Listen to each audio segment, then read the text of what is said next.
올림픽 망하게 하는 방안을 참 다채롭게도 전 세계에 소개하고 있는 일본. 최근에는 장애인에게 변을 먹이는 등 최악의 장애인 범죄를 저지른 과거가 있는 일본인 뮤지션 오야마다 게이고 사건으로 일명 저주받은 올림픽이라는 정말 잘 어울리는 타이틀이 붙은 도쿄올림픽이죠. 허나 이런 비상식적인 윤리를 가진 뮤지션이 작곡한 음악이 흘러 퍼지는 것도 심각한 판에 이번에는 거기에 더해 도쿄올림픽 개막식이 완전히 무너져 내려버릴 사건이 발생하였는데요. 서구권의 관점으로 보자면 장애인 학대보다 100배 이상 심각한 문제로 받아들일 수 있는 충격적인 일이 벌어지고 만 것입니다. 최근 스가 총리는 월스트리트 저널과의 인터뷰에서 전 세계적으로 약 40억 명의 사람들이 TV를 통해 올림픽을 관전하는 것으로 알려져 있다. 일본이 전 세계인들을 상대로 올림픽을 치르는 모습을 보여주는 것을 자랑스럽게 생각한다 라는 말을 하였는데, 이제 이 사실이 알려지면 그 40억 명에게 자랑을 하기는커녕 그들이 일본을 저주하는 진광경을 목격하게 될 수가인데요. 올림픽 개막식을 관전할 40억 명의 찬사를 저주로 바꿔줄 그 사실은 바로 도쿄올림픽 개막식을 연출한 자가 인류가 낳은 가장 끔찍한 학살 중 하나에 대해 결코 해서는 안 될 짓을 한 작자라는 것입니다. 일본 마이니치는 장애인 학대 작곡가에 이어 이번엔 연출 담당자가 또 문제라면서 이번 사건은 올림픽이 무너질 수 있는 사건이며 개막식 전날의 충격이라 보도하고 있습니다. 기사는 도쿄올림픽 개막 전날인 오늘 또다시 대회 관계자와 관련된 충격이 터졌는데, 개막식의 공연 연출 담당을 맡고 있는 전 개그맨 고바야시 켄타로가 바로 그 주인공이라는 것인데요. 이자가 과거 저지른 일은 유태인 대량 학살, 즉 홀로코스트를 꽁트의 소재로 삼은 적이 있다는 것입니다. 현재 이와 관련한 동영상이 확산되는 상황으로 SNS에서 수많은 비판을 받고 있으며, 대회 조직위원회는 내일 개막을 앞둔 이 와중에 사실 확인과 정보 수집에 쫓기고 있다는 것입니다. 동영상은 이 연출가 고바야시의 개그 콤비 라멘 시대의 꽁트인 것으로 보이며, 영상에서 그는 유태인 대량 학살 놀이를 하자라는 대사를 했다는 것입니다.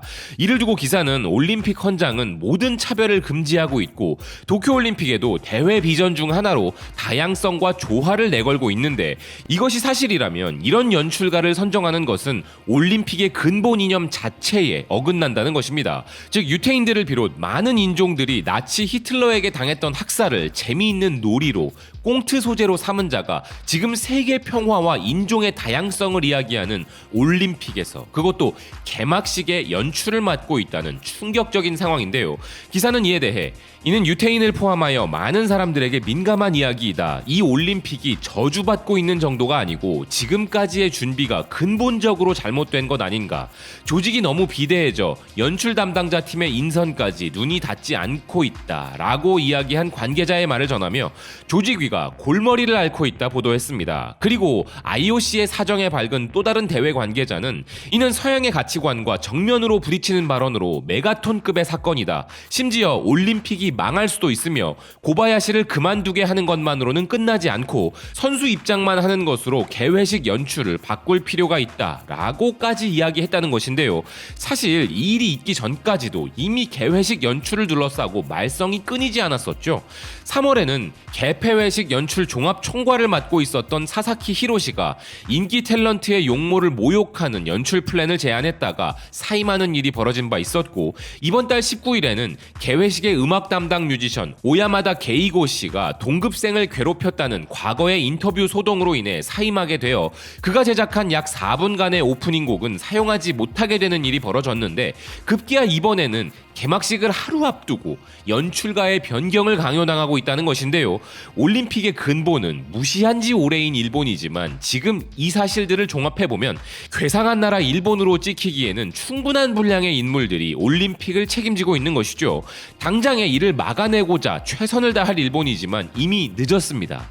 이에 대응하여 유태인 단체들이 움직이기 시작했기 때문인데요. 마이니치는 고바야시 켄타로의 유태인 대량 학살, 홀로코스트 동영상이 인터넷에 널리 퍼져 미국의 유태인 인권단체인 사이먼 위젠타르 센터가 대응에 나섰다 보도하고 있습니다. 21일 반유대주의 발언이라는 성명을 발표한 이 단체의 에브라함 쿠퍼는 아무리 창의적이라고 해도 나치 학살의 희생자를 비웃을 권리는 누구에게도 없다 없다라는 말로 비난을 한 것인데요.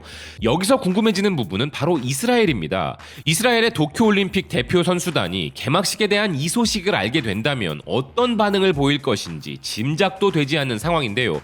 팔레스타인과 관련하여 이스라엘에 대해서는 국제적으로 다양한 시각이 존재하지만 독도를 당연히 대한민국 영토로 인정하는 이스라엘은 우리에게는 우호적인 국가이며 일본이라는 국가에 대한 감정을 나치와 동일시하는 몇 안 되는 국가 중 하나라 볼 수도 있죠. 아울러 일본이 나치의 동맹군으로 한 짓을 비교적 잘 아는 서구권 국가이기도 하죠. 그런 그들의 반응이 너무도 궁금해지는 내일의 개막식인데요. IOC가 선수들에게 정치적인 표현에 대한 자유를 보장해준 첫 올림픽이기에 더욱 그렇습니다. 그리고 지금 실시간으로 이스라엘 선수들만이 아니라 전 세계 대표 선수들은 또 다른 문제로 분노하고 있는 일들이 알려지고 있는데요. 냉장고와 TV가 유료라는 기막힌 문제와 꺽 하고 아베 친형이 잡아잡순 골판지 침대, 일본 국가대표 선수들의 선수촌 불입소, 자신들의 작은 신장 기준에 맞춘 천정 높이 등으로 선수촌이 아니라 난민촌이라 불러야 할 정도로 한 국가가 저지를 수 있는 온갖 비리와 무능, 그리고 부패의 온상이 되고 있는 선수촌 문제로 분노하고 있는 각국 대표단인데요. 그런 그들이 알게 되면 더욱 분노할 문제 중에는 일본이 양성 확진자, 밀접 접촉자 정보를 알려주지 않고 있다는 아사히의 보도도 있겠습니다. 진짜 어떻게든 경기가 진행되어야 하기에 마지막 발악을 하고 있는 것인데요. 기사는 오늘 일본과 조별 첫 경기를 가지는 남아공 축구대표팀에서 이미 선수 2명과 직원 1명이 확진되고 21명이 밀접 접촉자로 확인되었는데 이들은 18일 연습은 취소했지만 19일은 연습을 진행했으며 조건이 갖추어지면 대회에 참가할 수 있다는 IOC와 조직위 관계자의 말이 있었다는 것입니다. 또한 경기 참여가 가능한지는 며칠 경과 후 지침에 따라 판단된다면서 국제경기단체와 협의할 것이라고 했다는 것인데요. 근데 문제는 통제가 안 된다는 것입니다. 도내 보건소 관계자는 일본의 밀접 접촉자는 14일간 자택격리를 부탁하고 있지만 올림픽 선수들은 어차피 매일 검사를 받기 때문에 그냥 외출을 하겠다는 사람이 나타나도 이상하지 않다는 것인데요. 그리고 기사는 이런 비정상적인 올림픽에서 금메달 따려고 목숨 걸고 있는 일본 대표팀과도 이 문제는 연관이 있다고 합니다. 만약 일본이 조별 예선 경기를 치르는 남아공 선수 중에서 또 양성 확진자가 나오면 일본 선수들은 밀접 접촉자가 되는 것이기에 일본을 상대하는 다음 국가가 일본과의 경기를 거절해버릴 가능성도 있다는 것이죠. 일본 프로야구와 프로축구리그에서는 보건소의 판단을 따르는 것을 원칙으로 하여 밀접 접촉자는 출전할 수 없도록 하고 있는데 올림픽에서는 유도나 레슬링 등 직접 접촉이 있는 경기들도 많은 상황에 야구 리그와 달리 일정 연기나 변경도 할 수 없기 때문에 경기 당일 양성 확진자가 나오면 어떻게 해야 하느냐는 것입니다. 그리고 현재 조직위는 선수와 관계자 취재진 중 확진된 사례의 숫자를 공표하면서도 양성 확진자의 국가 및 경기 종목, 이름 등은 개인정보 보호를 이유로 공개하지 않고 있는데 일본이 발효하지 않아도 어차피 해외 언론들을 통해 이미 다 알려지고 있다는 것인데요.